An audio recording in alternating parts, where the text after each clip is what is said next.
found this on Ganneroom. Gannemir. What is it? Well, it's Sympaholics. And learn what crop had sprung from the seed you planted today. Sir, there's a multi-legged creature growing on your shoulder. My mother was a teacher. My father, an ambassador. Pain! Pain! Pain! Captain, I see no reason to stand here and be insulted. Jim, Edith Keeler must die. I'm a Vulcan, Doctor. Pain is a thing of the mind. The mind can be controlled. Doctor, on Vulcan, the teddy bears are alive, and they have 6-inch fangs. Captain, you are an excellent starship commander, but as a taxi driver, you leave much to be desired. Call those. I call them ears. Trying to be funny. Never.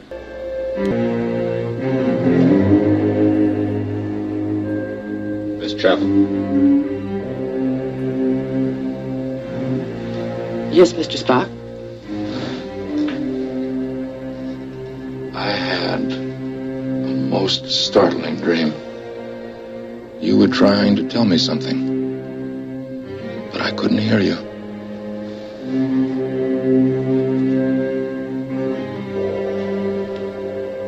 It would be illogical for us to protest against our natures. Don't you think?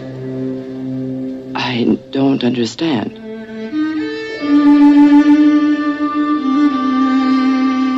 Your face is wet. I came to tell you that we are bound for Vulcan.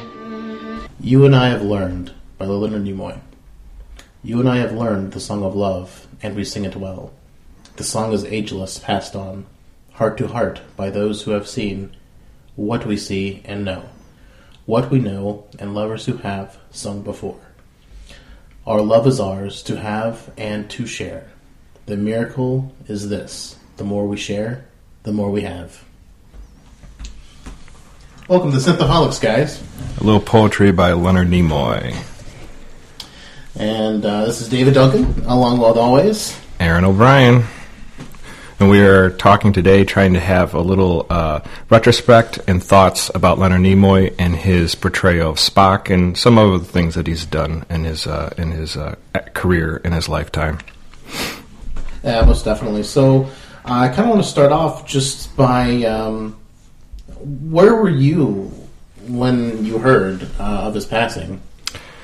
I was actually at a pizza shop with my daughter. I happened to... she was eating her pizza. I already finished mine, and I just went onto my phone and just started looking at the news, and that came up. And I think me and you have already talked that we knew that he was in the hospital, and we didn't know really the extent of what his what was going on with him at the time. Just that he was put in the hospital, and we knew he was getting older. So I had to kind of like process that with my daughter. So, and she's only 5 years old, so that she doesn't really understand the weight of someone like that losing Leonard Nimoy or Spock. So you told her that Leonard Nimoy died? I didn't tell her right away. I kind of let that, because I don't think she would even get it. She knows who Spock is, but she doesn't. It wouldn't make any sense to her. So, but then later I talked to him, and I actually told both my kids I was feeling sad that day because I told them Spock died because they don't know who Leonard Nimoy is. Oh so. Yeah, definitely. So, but and it was interesting just to their reactions because the character for them is just on TV, so they think that kind of lives in TV. Yeah, at that age, it's really kind of hard to process something like that. Yeah, my grandfather died when I was pretty young, and it didn't really register to me. Like they were like, Mom and Dad were like, "Go say goodbye to your grandfather." I'm like, "Well, why?" Yeah, right. Like what is that?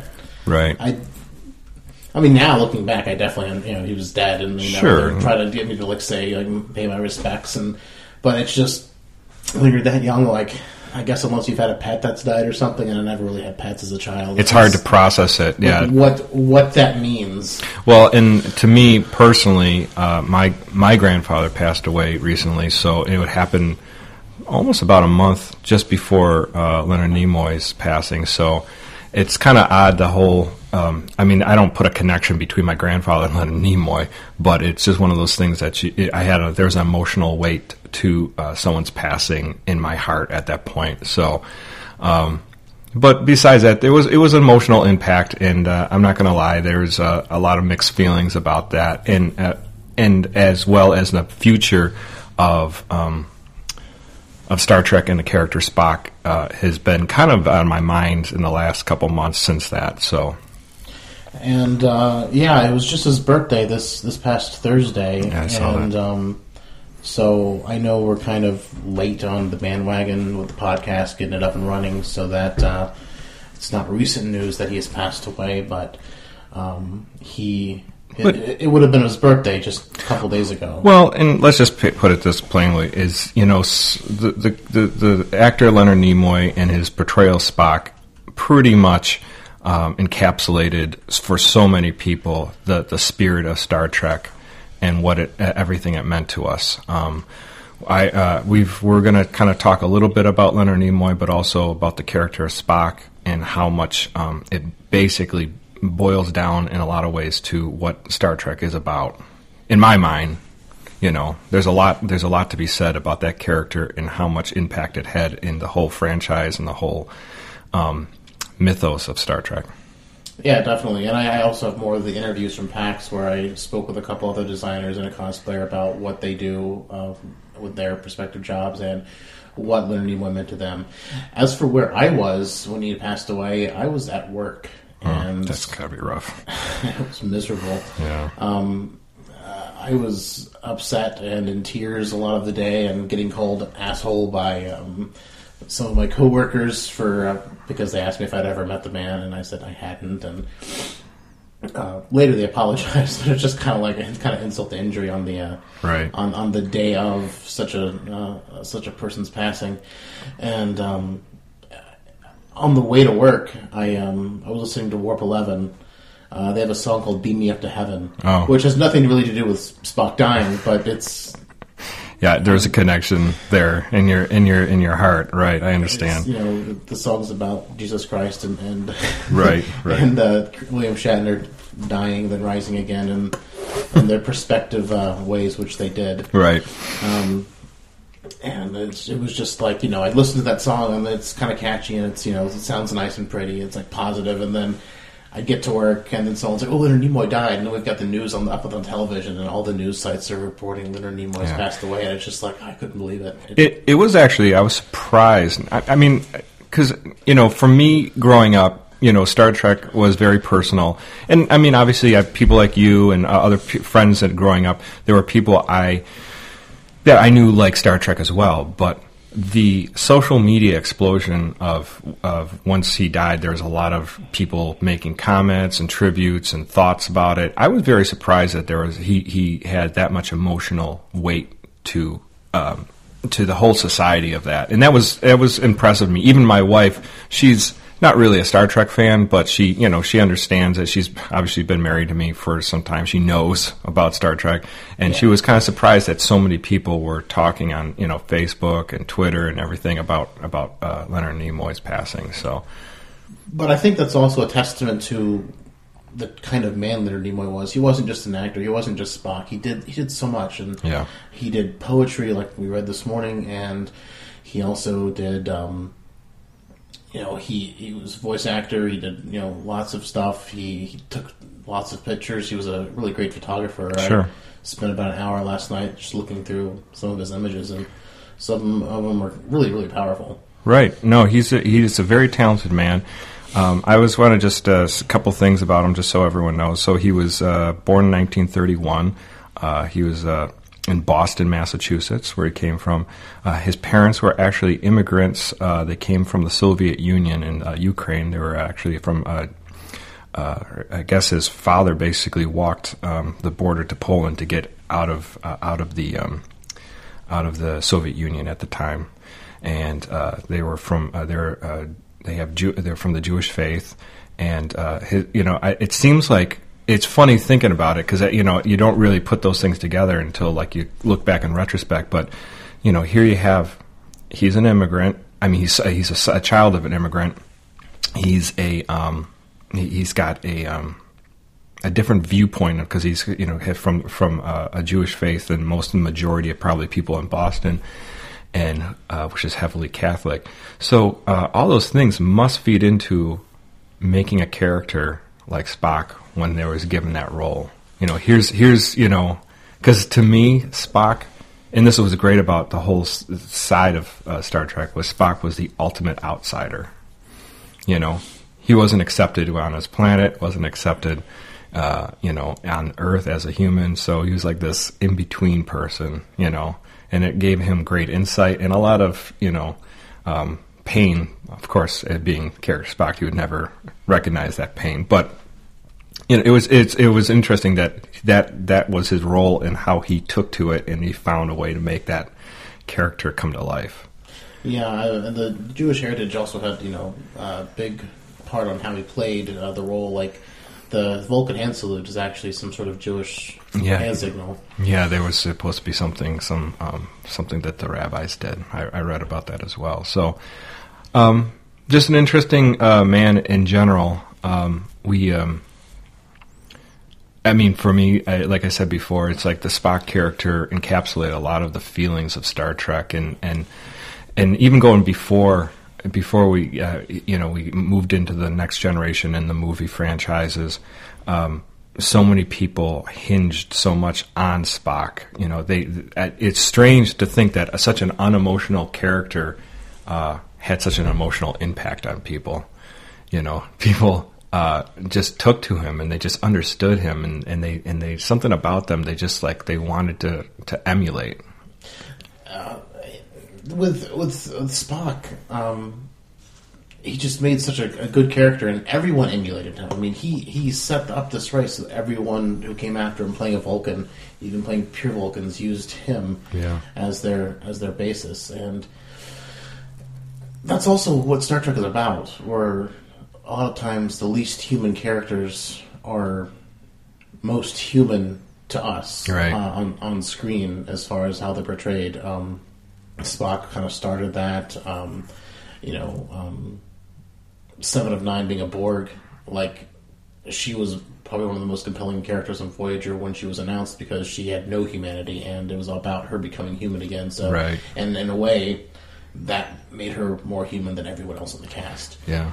It's interesting because it's because when you dig into the Spock character too, if Spock was more human, I think he would be a very conflicted person, a very angry person, because think of how his father treated him, how society and Vulcan treated him, but, he obviously, using the Vulcan discipline of logic, he learned to cancel out a lot of those emotions, even though they did surface here and there at certain points, but I think it's so odd. I'm always fascinated by especially the 3 characters in the original series of Shatner and Kelly and Nimoy. How if it wasn't for their acting abilities and something about that, I mean, of course the stories were amazing and the direction of Star Trek was amazing, but there was something about those 3 people that pushed those stories further than they should have been and put a feeling and an understanding that I don't think we would even get if one of those people weren't in one of those TV shows. If Nimoy was never cast as Spock, I don't think Star Trek would be successful. Yeah, I agree. There's something about Leonard Nimoy that he did his homework and put so much work into his character off screen to make his character work on screen. Right.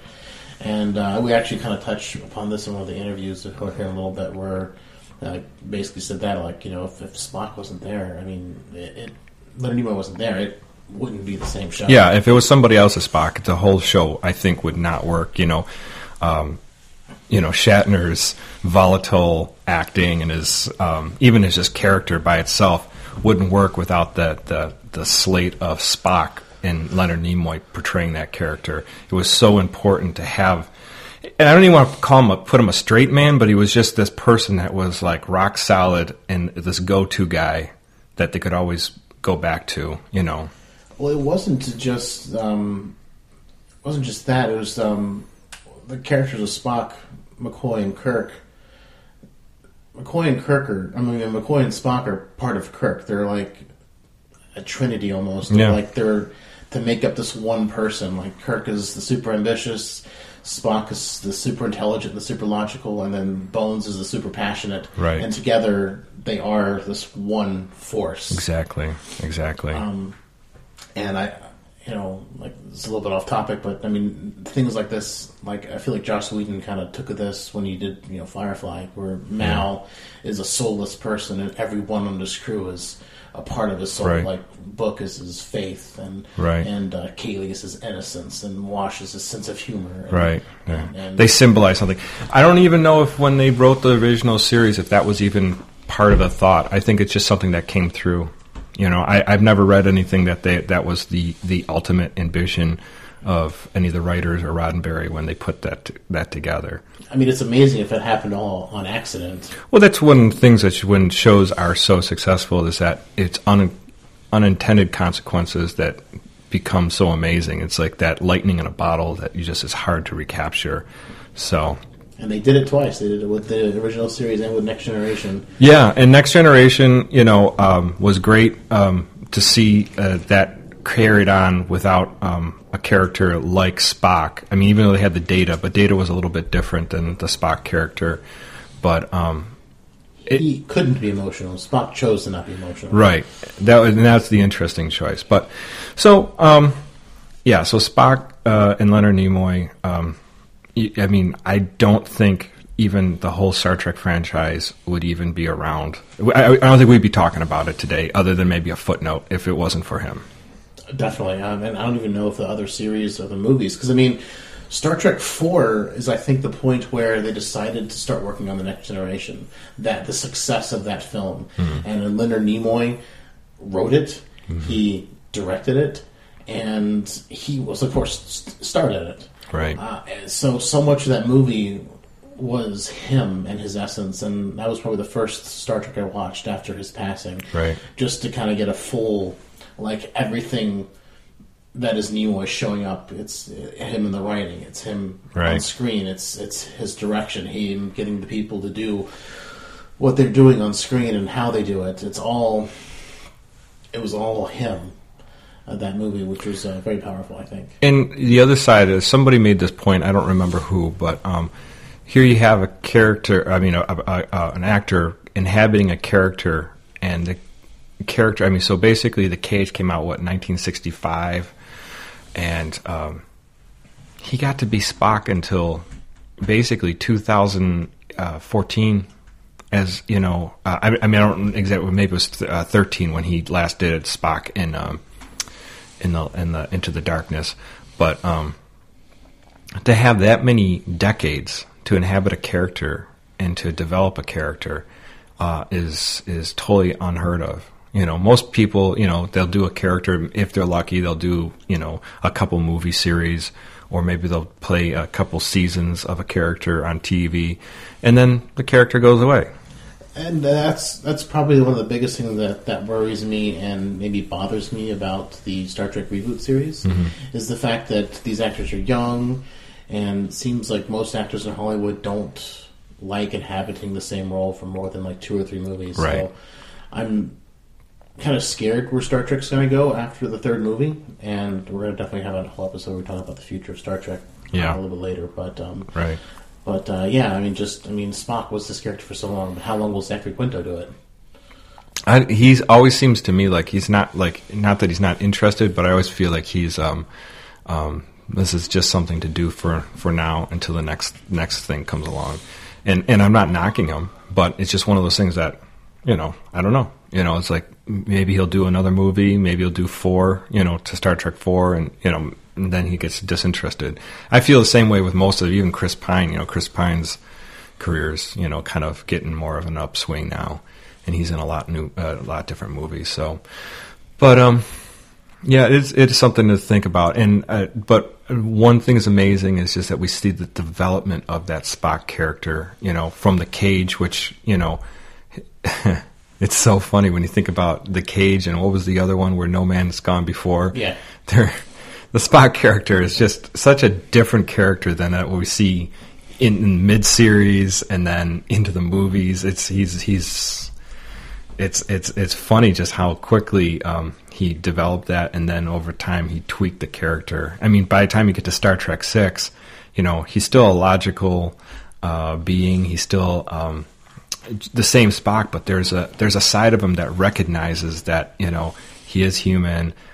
There are different aspects to life. I mean, even Star Trek VI, doesn't he say something that logic is just the beginning of understanding or something to that nature? I can't remember the exact line, but logic is the beginning of wisdom. Yeah. Lieutenant Valeris, not the end. Yeah, exactly. So it's like, he's like, that's the step point, you know, and then from there you can go. And he seemed to understand that, you know, and there's a lot to be said, you know, for the care. I liked him in the first reboot of Star Trek, you know, where Vulcan gets destroyed. Of course, the last one, the Into the Darkness, he's only in there for a Skype call. Yeah, I mean, it's like really quick, so he's in and out. But it's great to see that the character was around for so long and that he got to develop that character. I don't think we'll ever see that again. I think it's really sad that the last time we see him on screen is just for a Skype call. Yeah. Last time we talked to Grandpa on Skype. It kind of hurts, especially with all the rumors of the upcoming movie where they wanted to have older versions of the alt timeline. Yeah. Kirk and Spock in the Star Trek 3 that's coming up. That was a rumor for quite a bit, and it would have been the best thing in the world to get to see William Shatner and Leonard Nimoy on screen together again, because the last time they were on screen together was Star Trek 6. Right. And that was like, what, 96? I was a kid. Yeah, no, I remember, and you know, not that I disagree, but where we left him in 1996, flying off, you know, at the last cruise of the Enterprise there with that crew, it had a nice feel to it at the very end. You know, it was like the last goodbye. You know. Oh yeah, it was, but just the rumor and the anticipation of maybe they'll be on screen together again. That was like, and it would have been perfect because Star Trek 6 was the 25th anniversary of Star Trek, and then to have Shatner and Nimoy on screen again for the 50th anniversary of Star Trek would have been amazing. It would have been really truly amazing. I know. And it's heartbreaking that is unable to happen now. Right. Well, should we talk about maybe some of our episodes that we were talking about that I think make a great Spock episode? Sure, and then we'll get into the interviews, then we'll kind of comment on those. Sure. So, I think we'd be remiss if we did not talk about Amok Time. Basically, Spock goes into heat. And he is... it's strange to me, but I guess it makes sense. I mean, it's a different culture, but that becomes... it's a sore point. It's like, this is very personal. He doesn't want to share it with Kirk and McCoy. And McCoy doesn't even know what's happening to him in the beginning of the show. He's just this highly volatile, emotional, which is obviously uncharacteristic of him until they discover, you know, Spock comes clean to Kirk what's going on. He even threw his plumbic soup out at Dr. Chapel. I know. I mean, Nurse Chapel, I'm sorry. Yeah, Nurse Chapel. Poor Nurse Chapel. Just, she couldn't catch a break on that episode. And, he comes clean, and they make Kirk makes kind of a chance choice just to break off from his rules of where he had to be for Starfleet, and went to planet Vulcan, so he could basically meet with his betrothed wife.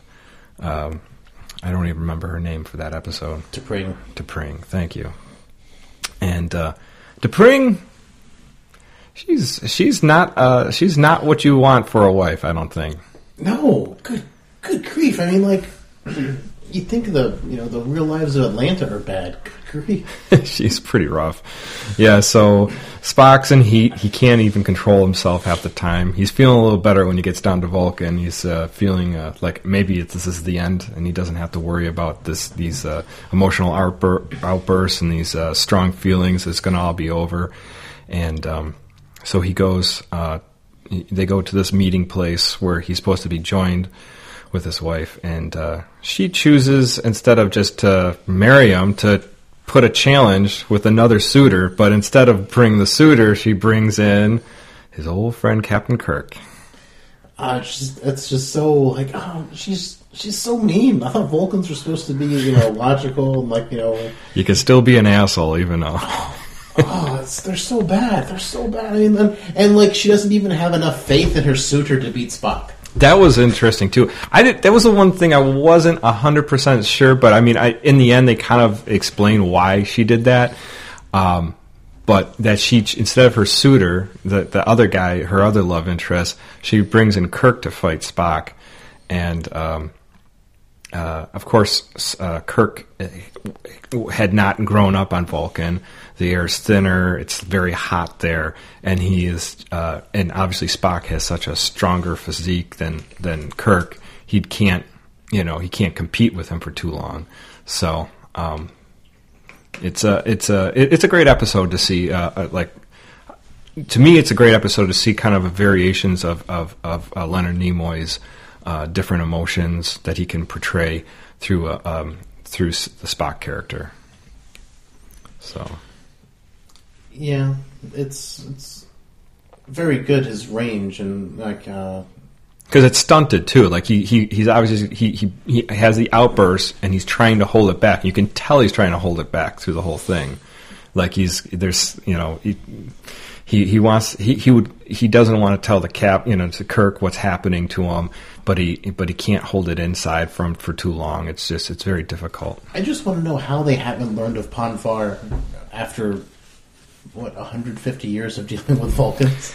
Yeah, it's one of those things that I don't think they really explain too far. From what I understood, that Pon farr wasn't even more of a physical thing; it was more of a mental thing that they did. They put a mental thing that they had to return to Vulcan for that time for mating. Otherwise, they would never go back to Vulcan. Guess they just planned their shore leave around that. Yeah. Well, and that's the thing is, he was saying, I hope that this wouldn't happen to me and stuff like that, but it's like, it's still coming. It's coming for you, Mr. Spock. But on the Genesis planet, he must have Pon farred like 7 times, and poor Saavik having to deal with that. Her fingers were all raw after that. I think there's a little bit more that was raw. They didn't go into that. Well, actually, they were almost going to. In Star Trek 4, she was supposed to be pregnant. Oh, really? With Spock's child, but they kind of cut that out. And oh my God, there's Spock running around. Because with Spock's, let's say he's like 49. I'm sure he's probably older since Vulcan's age. Vulcan's age, yeah. So every 7 years, and the Genesis planet's got to be like every 7th hour. Yeah. If that, and Saavik's got to deal with that, and it would have been really crazy if they would have gone into them having Spock's child, and if Saavik was Valeris instead of Valeris in Star Trek 6, having Spock's child and then betraying him. Right. That would have been crazy. There was that is I didn't even know that, but that is funny that was even put out there as something that might have happened. But yeah, so Pon farr, a very personal thing. I thought Leonard Nimoy did a great job showing that, and also showing the intensity of what somebody who's sexually repressed for so long. And, nowadays on Facebook, people just throw out with whatever they did. Yeah, it's like, I went through Pon farr today. Went to Vulcan, and my wife is a bitch.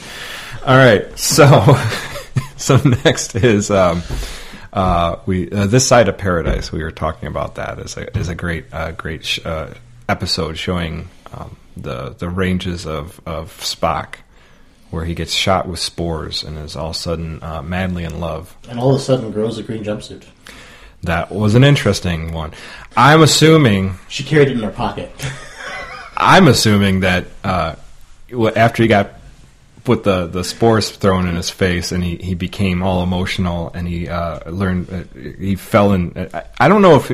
I always assumed that Spock was always in love with the girl on the planet already, but he just never showed it. And when the spores hit him, they brought him out. So I'm just assuming that they just got busy, and he kind of mussed up his... busy climbing trees. He got busy, and this was off camera. They got busy, and he mussed up his uniform, and then he had to change into the green overalls because... But they never went back to the homestead to get the green overalls. Did she just carry a pair in her pocket? I don't know. You know, this is the future. Maybe he had them beamed over or something like that. Or Scotty, beat me down some green overalls. or maybe they're dehydrated. There's like a pill form. He's going to find some water somewhere. And they're like the little like dinosaurs or whatever. You put them in the hot water and they grow up. So stupid. But his uniform did disappear. And then it magically reappears on the ship later. Well, I figured he changed. You know, they're trying to save everybody. Why are you going to change your clothes? It's not logical to change your clothes when you're trying to save a bunch of people. Hey, wait! When he beamed up, was he beamed up in his? He was beamed up in his uniform. No, he was in his green overalls. Was he? He was holding the chair up. Oh yeah, do Kirk smash. Yeah. Which is great too, because if you look at that, there's a couple scenes now that they've done in high def that you can see that's the stunt actors doing some of the jumping around, bouncing off the walls things. You know, it's just kind of funny when you can do a still frame and see. Well, you don't want Shatner's toupee to fall off. That's true, but that was still glued on pretty good back then. But that was a great episode, and I just loved the interaction with him and the girl, especially at the end where Kirk gets him to have an emotional response of anger to wear off the spores, and when she beams up, his reaction to her, how he's, you can tell he still has affection for her. He does a nice little hand on her, brushes her cheek. Yeah, and even has a little smirk when she asks, "I don't even know your full name." And he says, "You couldn't even pronounce it." Yeah, but he has a little smirk on his face, which is very uncharacteristic of Spock. But I thought there was a nice touch they did there. So, it was a great episode. If you're looking for, a good Spock episode to watch. There's a couple other ones we were talking about. Yeah, we watched. Yesteryear, right. The episode John Radoff made reference to in our first episode. Mm-hmm. Yeah, we looked that up and we watched that, and it was really good. It was an interesting retrospect on the Spock growing up as a kid.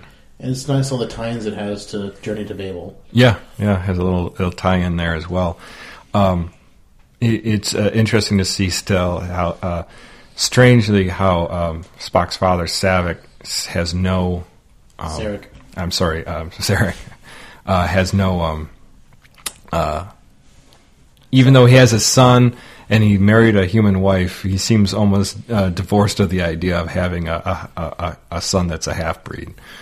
It's like he's just not true Vulcan. Well, what did you expect, Mr. Logic? Well, I just want to know why Spock got crapped on so much by his dad whenever his full Vulcan brother was even worse. He was emotional and trying to lead an emotional revolution on Vulcan. We're not going to talk about Sybok. We're just leaving him out of this. I don't even think that guy should be canon. But I don't think Star Trek V is canon. I don't even care. I just don't. There's they're having dinner with the Klingons at the end of Star Trek V. Then at the beginning of Star Trek VI, the thought of having dinner with Klingons. I know. I know we will delve into Star Trek V at some point, but that is one of those things that you just almost the whole movie you just shake your head and go, oh, what? But anyways, I read somewhere Leonard Nimoy was actually sort of upset that he didn't get to play Sybok. He wanted to play Sybok.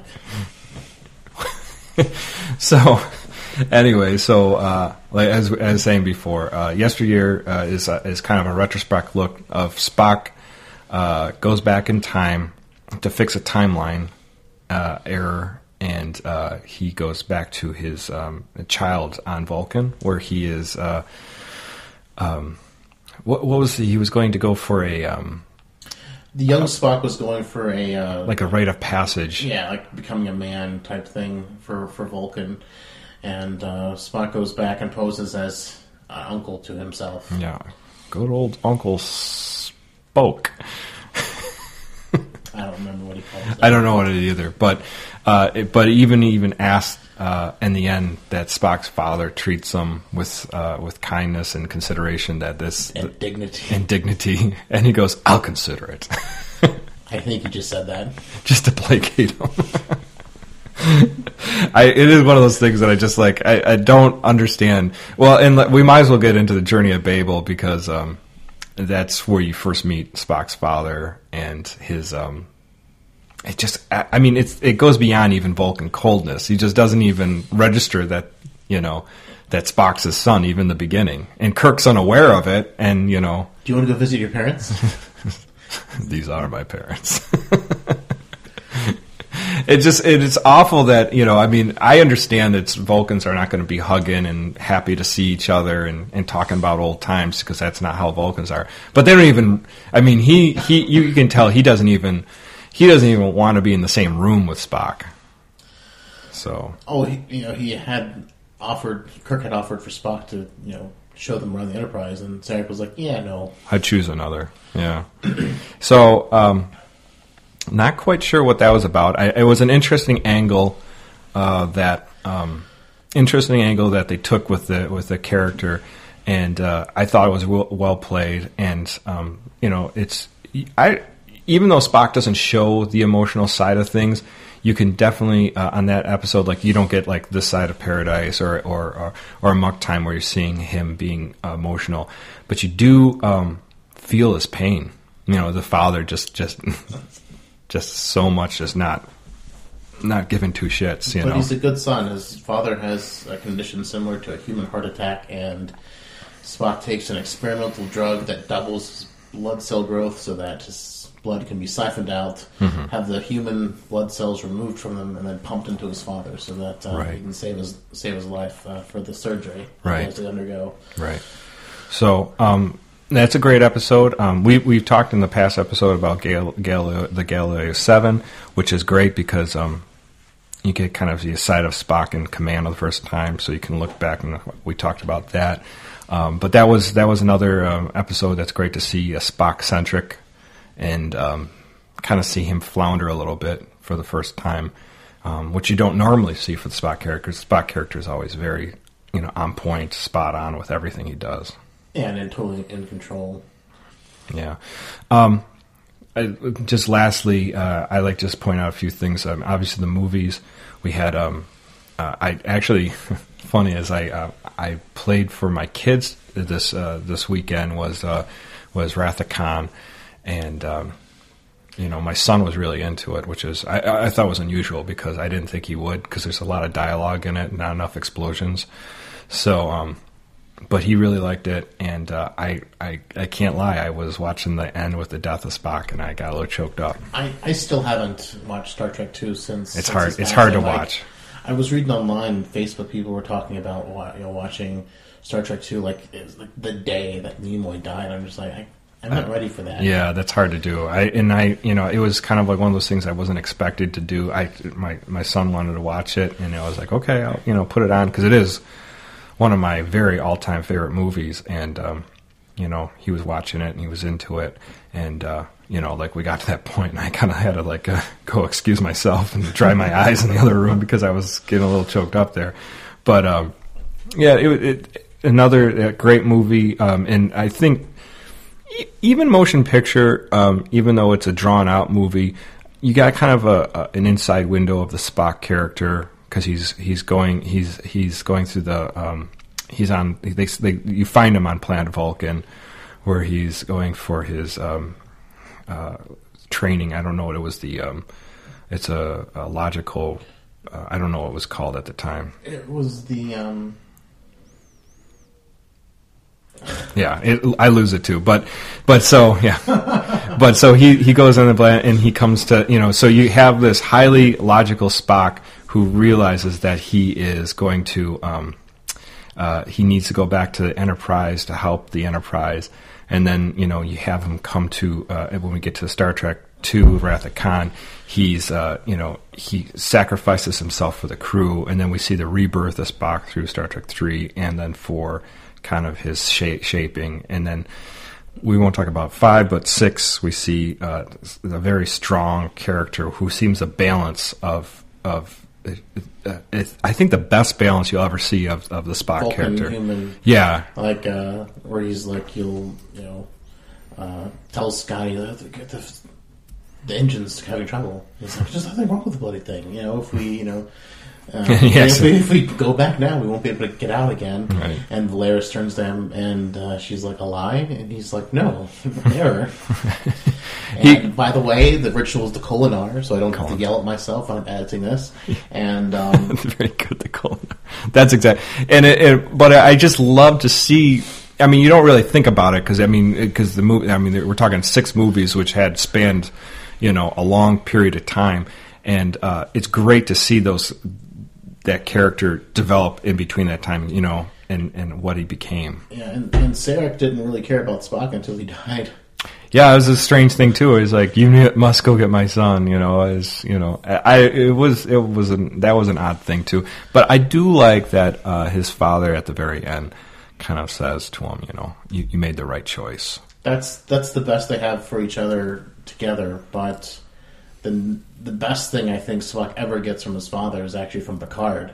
Right. Whenever Picard goes to the mind meld to help bring Sarek sane and right. takes all his emotions basically from him and all the conflict he has about Spock, and then Spock mind melds with Picard at the end and finally meets his father for the first time. Right. Even though his father's dead. Right. No, that was a great a great tie-in.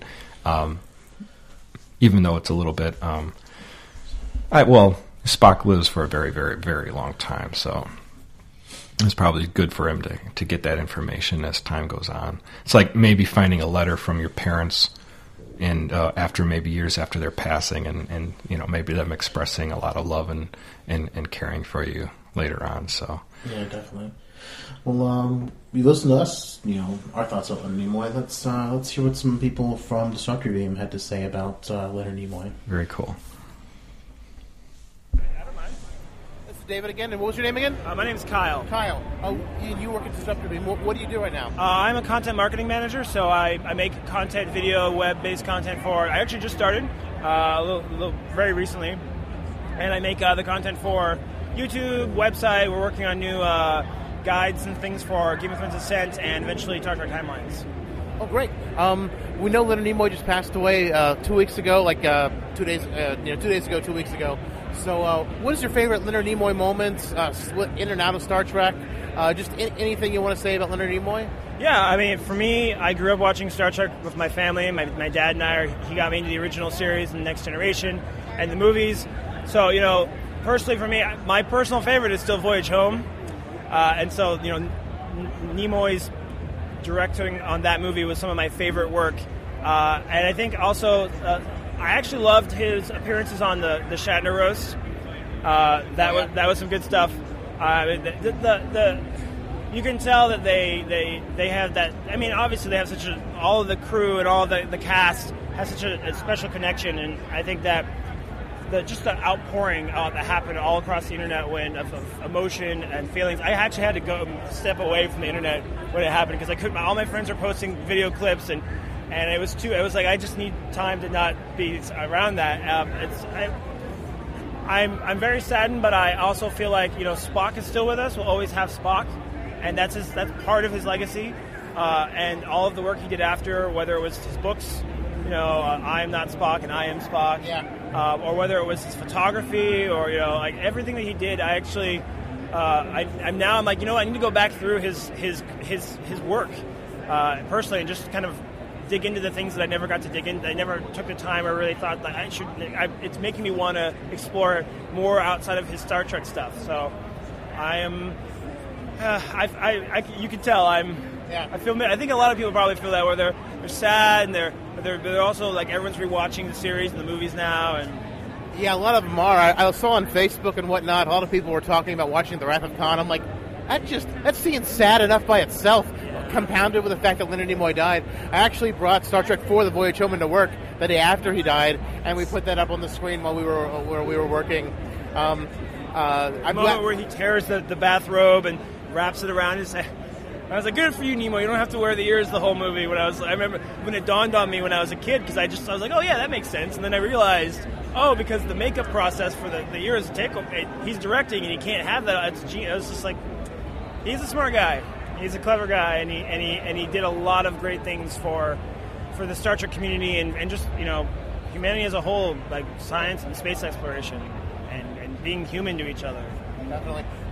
Speaking of Star Trek 4, I'm glad you mentioned that one, because for the opening of the podcast, I kind of wanted to use the Punk Guys music, and also wanted to kind of do maybe a closing using the Star Trek 4 ending credits music. So if you like Star Trek 4, I think you'll definitely enjoy the podcast. I'll definitely listen. I'll definitely listen in. I love my podcast, and I love Star Trek, so all right, it'll be on my subscription list. All right, thank you so much for taking the time to talk with us. Thank you, too.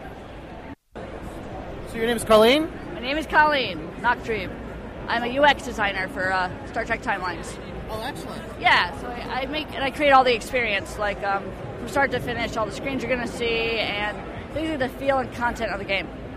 Excellent. Yeah, I got to play the demo the other day. It was fantastic. Great, I liked it. Yeah, I got to play it before coming over to the party over at the Whiskey Priest. Oh, nice. Our podcast is called Synthaholic, so the Whiskey Priest was a great place for that kind of event. So, and we all know Leonard Nimoy passed away a couple weeks ago. It was really sad. We're probably going to do an episode coming up where we're just kind of memorialize Leonard Nimoy. So I was hoping to get some other people's feedback, interests, thoughts about him as a person, Star Trek or not, just so we can include it in the podcast to see what, other people's thoughts were. He's such a huge iconic character, right? Like, he's been through all the different series. Leonard Nimoy has showed up as Spock. I mean, even in the new movies, he's shown up. So he's kind of like a staple. So his passing was kind of devastating for our team for a little while. It actually made our production stop for a bit.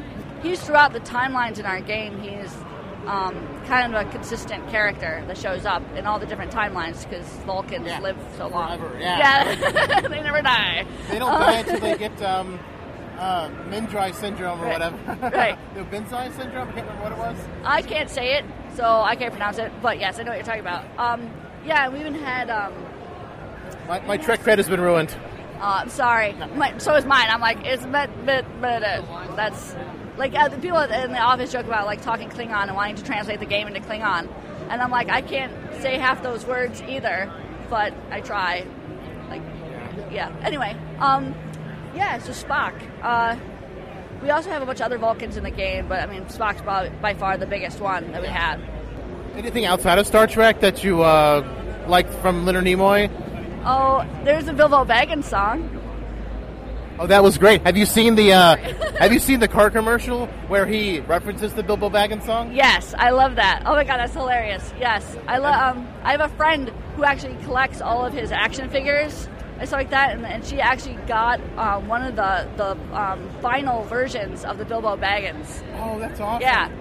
So yeah, his singing career, him and Shatner's singing career, but yeah, we had that song. She has that song. Sorry, not we. It's hers. I don't get to keep it, but we get to listen to it. That's one of those hilarious moments that Nimoy did. Outside of that, his biggest role has been Spock, and I know he probably doesn't want to just be remembered as Spock, but I mean, I think that his whole message of live long and prosper, is going to be around for ages, right? And he did. He lived a good long life. Yeah. And he was great. I mean, he loved his fans. I mean, I know he wrote the book I'm Not Spock, then he came back and wrote I Am Spock, but I really think he loved his fans because he came back for 2009 and for Into Darkness, and he retired a couple times before doing that. I really think he did it for the fans because he loves us. Yeah. And we all really love him. He's an amazing guy. I mean, he was an amazing guy. Definitely. And he'll always be Spock. So. Yeah. we actually have a picture at the office, which was a sad moment where it was the original crew, and there's one scene where it's Shatner and McCoy and Spock and Scotty, and like they took out all the people who have passed in that picture, and it was just Shatner. Oh, you mean from the original series? Yeah, I've seen that picture floating around Facebook. It's super sad. It is. And if you remember Star Trek V, whenever Kirk falls off El Capitan and Spock catches him, and McCoy runs up and he's like, "Why would you do that?"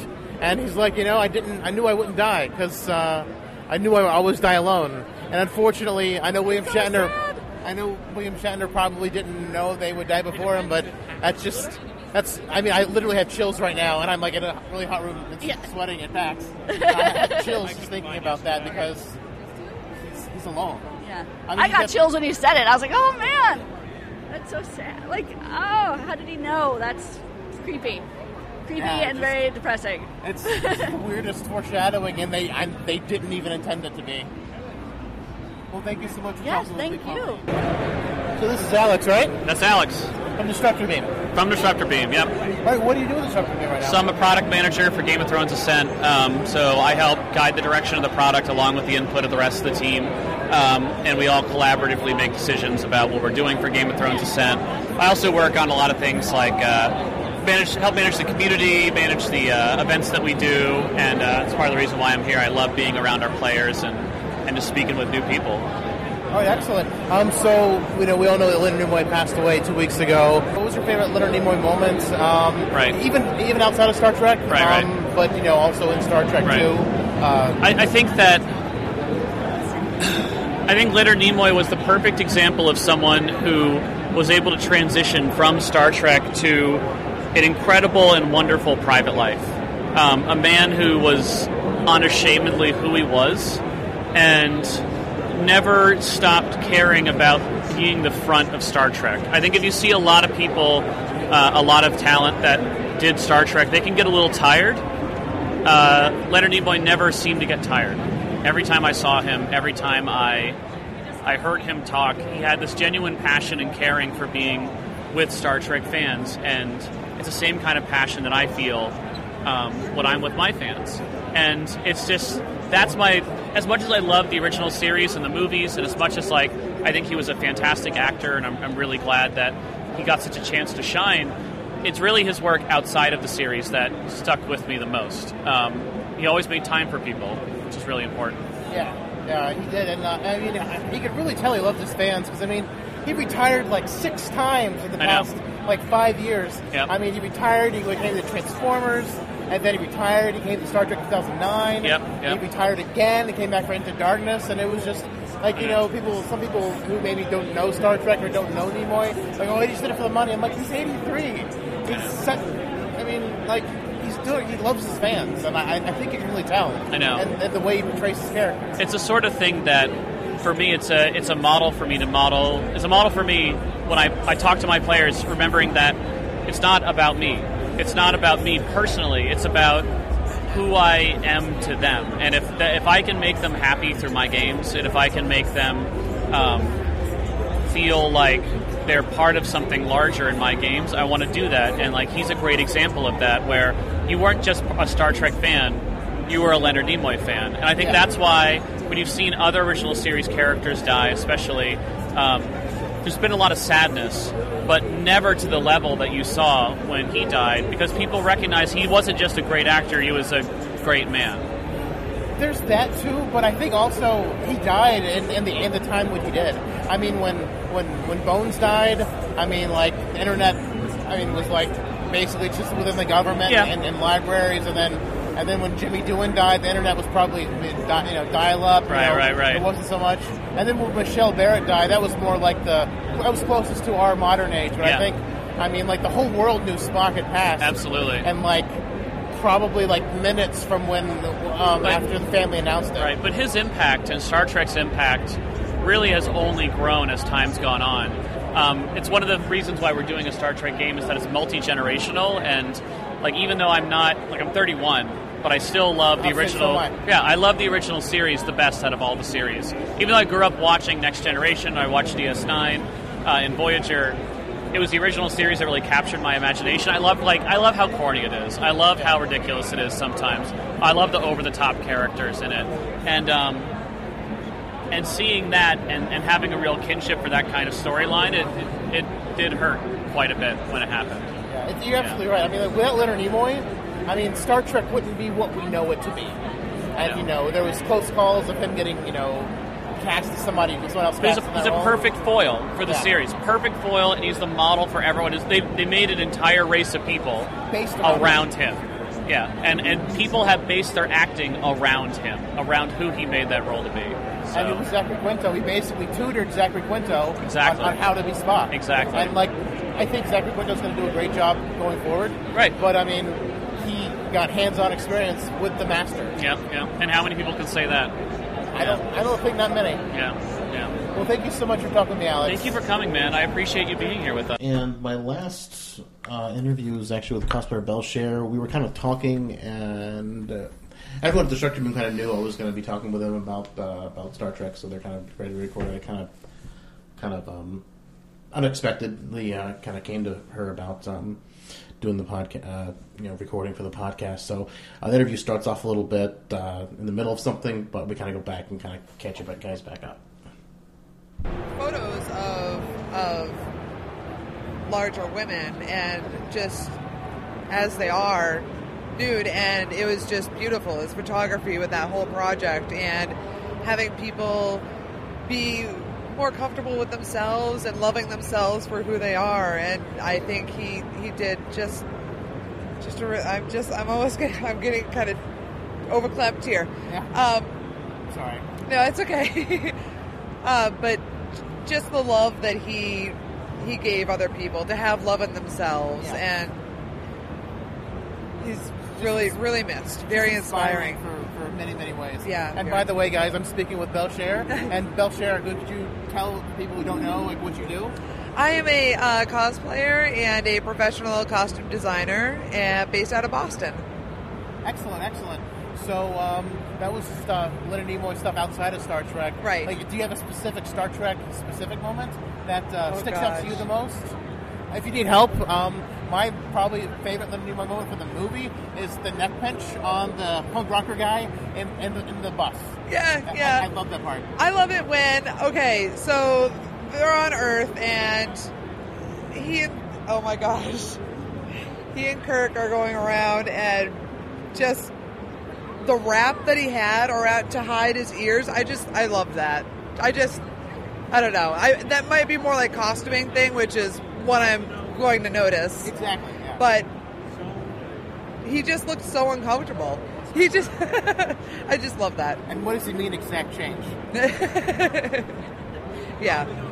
Just, there's so many moments. I can't pick out one. Just all of the message that he gave, just constantly. Yeah.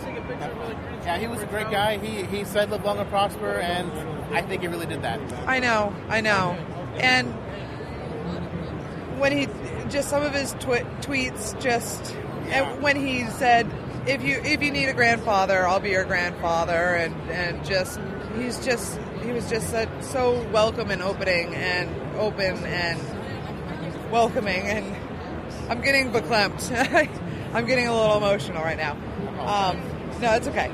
No, he did live long and prosper, and may all those that he inspired live long and prosper too. Exactly. Yeah, my grandfather died when I was young, on my mom's side. So it's definitely nice having him kind of step in and be that inspirational person in my life and in so many people's lives. Yeah. Well, thank you so much for talking with me, Belshare. Thank you very much.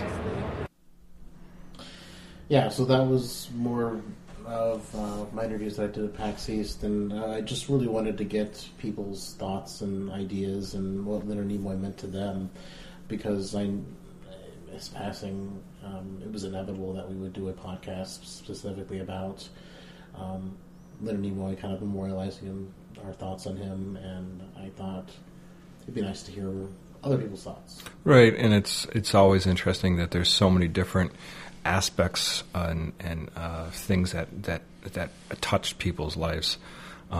Like one person I was saying how it was just his attitude towards the Star Trek franchise and the character he played, how he just, he drove fans. He was driven by the love of fans and by what was, what the show was about, and he seemed so much into into making people not just keep that love alive, but that they would still have that feeling towards him for years to come, where other actors kind of wanted to shy away from that role that they played at one point. So it's sad. It's bittersweet in a lot of ways because we have such a huge treasure trove of Leonard Nimoy. His legacy is left behind us. So we can always look to the past, to what he did give us, and just enjoy what we have still. But it's sad that we won't see any more coming from coming from him. But I think is the most important thing, is that he's given people so many things that I guess you don't really quantify those things when you have that person around. You think like he's got that person's always gonna be around, that the person's always gonna be there giving more and more and more. But, let's face it, sooner or later we all pass, and sooner or later we all, move on to the next thing. Yeah, definitely. It's inevitable, and we hold them up on these pedestals like they're never going to go anywhere because we always see them on screen. And, I know he got older, but to me it's like he never really changed. Well, and it's even like Shatner. He's like, we see Shatner everywhere these days, and, it's like, it's inevitable someday that we'll lose Shatner, and we'll lose Takei and all these other people that we've grown up with, and we just, it's gonna be a rough day. I think we take it for granted, and it's sad. Maybe we should all, even not just with our fandom, but with even our personal lives, just take a moment and enjoy that person that we have there, because you just don't know what's next, and. It could be, one day goodbye could be farewell forever, and we should just enjoy what we have right now, in our personal lives and in our fandom as well, that we still have people like Shatner and Takei, and even people that aren't related to Star Trek at all. Yeah, and what's touching is. Leonard Nimoy's son, Adam Nimoy, is actually working on producing a documentary for his father called For the Love of Spock. And Zachary Quinto is actually going to be narrating this documentary. So I really can't wait to see what this is going to be about.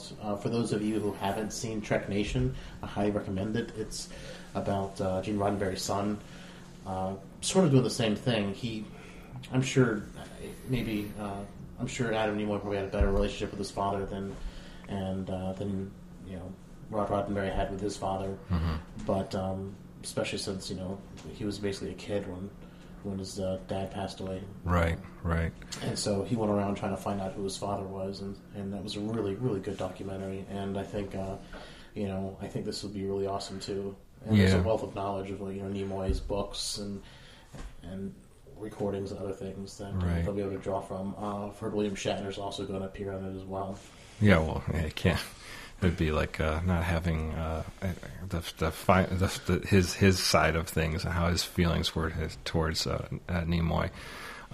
That's the one thing too I was kind of happy to see in the end, was that Shatner and Nimoy and even the whole crew that have survived have seemed to patch up any small differences that they might have had in the past. They seemed even, it's hard. I always wonder, I always wonder if you're like the Rolling Stones, like you've been together since you were like young kids and you've been, doing your thing. It's like hard to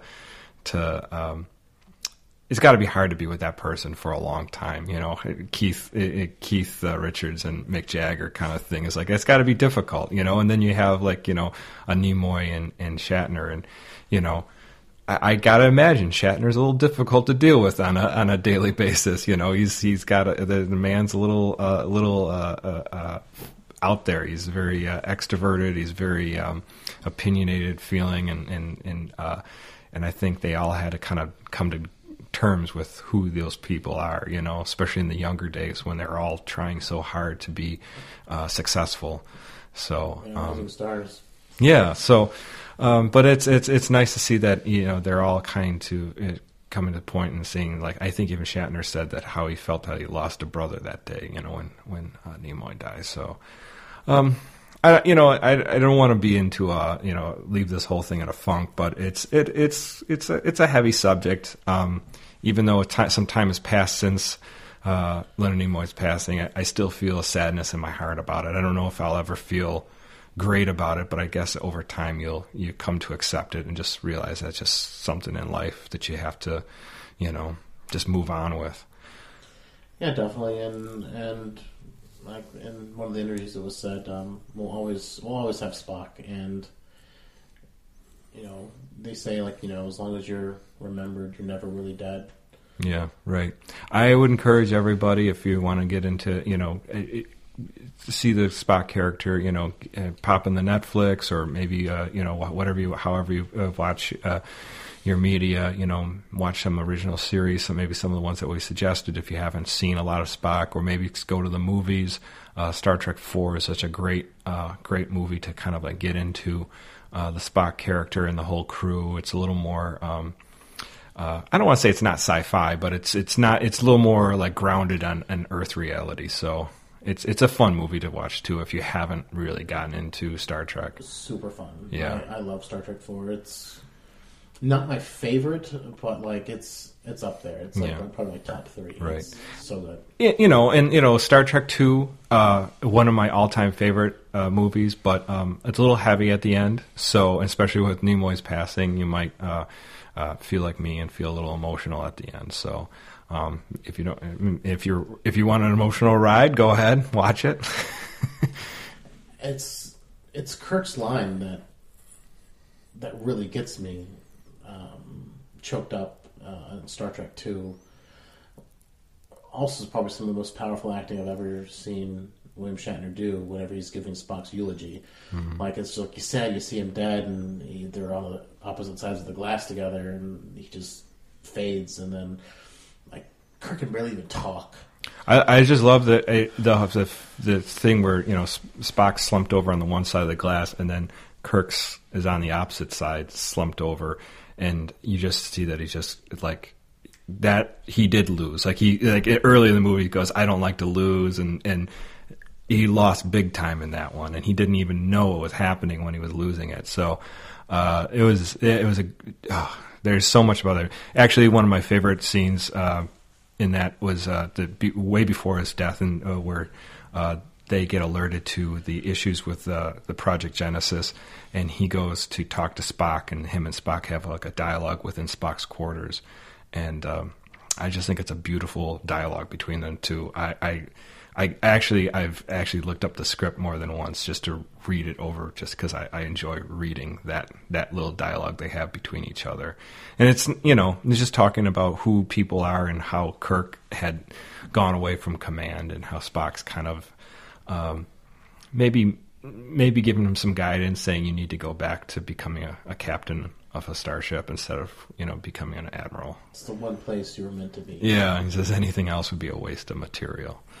So, great movies, great TV shows. I would really suggest maybe everyone to take a time, maybe this week or in some time, and just maybe watch a good episode with Spock and enjoy what Leonard Nimoy had to give. I mean, he gave so much in different aspects too, but we are obviously in love with the Star Trek movies and shows, and Spock is such a huge part of that. Yeah, go online, read some more of his poetry, look up his photography. What Belcher was referencing at the beginning of that interview was the Full Body Project. He's just done some other really interesting things, and quick Google search, you can find a lot of his work. It's very impressive. Also, check out Yesteryear. I know it's the animated series, and a lot of it's kind of wonky, but it's still his voice. He's still working on it, and it's a very Spock-centric episode about his dual nature. Yeah. I mean, there's a lot you can go back to. I mean, even late as of a couple years back, the Fringe TV show had Leonard Nimoy playing William Bell. Yeah, William Bell, which was a great character, and has some crazy twists in that show too as well. But so yeah, there's a lot to draw from, a lot to get into. I hope everyone takes some time and enjoys his acting and everything else he had to offer. Definitely, yeah. Take some time, give it a watch, give it a listen, and we'll be back soon talking about the future of Star Trek. Very cool.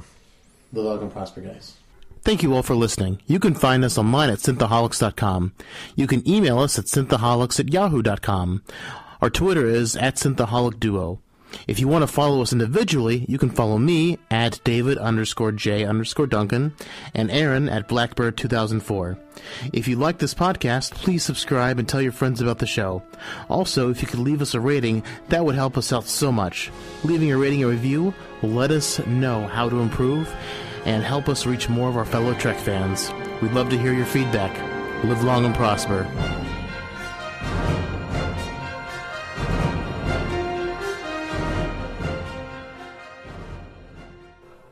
We are assembled here today to pay final respects to our honored dead.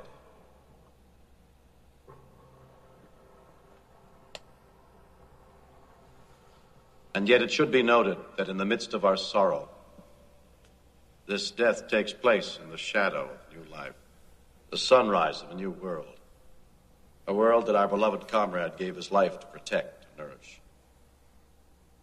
He did not feel this sacrifice a vain or empty one, and we will not debate his profound wisdom at these proceedings. Of my friend, I can only say this.